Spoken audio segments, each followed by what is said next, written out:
time and time again voting for other lawmakers. The rules say they can't do that, but they are, and political reporter Dave Bryan wanted to find out why. Welcome to the California State Assembly line at crunch time, and watch what's going on time and time again. In the foreground, Northeast LA Assemblyman Jimmy Gomez's seat is empty. He's not there. So Assemblyman Reggie Jones Sawyer from South LA is pressing Gomez's voting button. In the background, you can see Assemblyman Anthony Rendon from Lynwood reaching back to vote for Burbank's Mike Gatto, whose seat is also empty. And there's Assemblymember Diane Harkey from San Juan Capistrano voting for her seatmate Travis Allen from Huntington Beach. All of this in less than 1 minute on a bill to regulate outdoor advertising, and both Democrats and Republicans engage in it. But two of those who you just watched voting for others, whom we talked to recently at events in LA, say it's nothing more than helping a neighbor with their knowledge and consent. It's a common practice.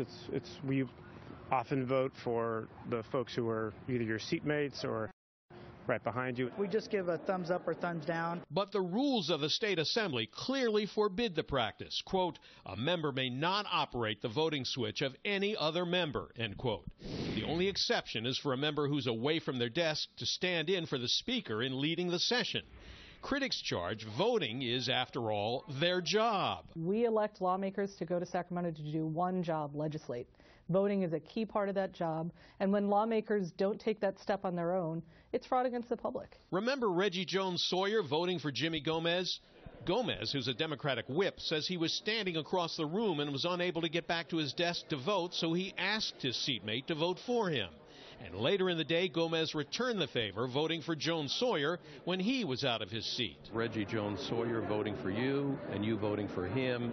And it's a practice that, according to the rules, is, out of bounds. The rules say that you can't do it, but the custom is that you can. I'm currently one of the whips. I do it because my job is to work the room to make sure those bills get out. But Kathy Fung of Common Cause California says the real danger is when the assembly member is out of the room and a ghost vote is cast against the absent lawmaker's wishes. We saw in 2008 multiple complaints by legislators who were not on the floor that a vote had been cast in their name against their wishes.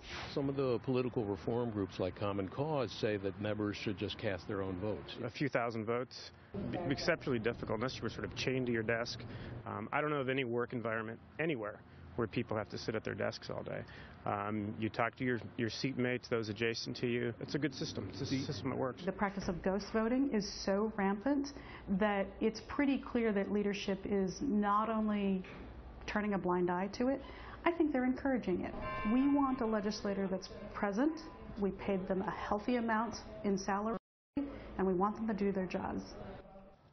Assembly Speaker John Perez tells us the practice allows for maximum efficiency when considering hundreds of bills. His office says the practice does not violate the Assembly rules because it's been a long-standing practice and the rules don't always apply.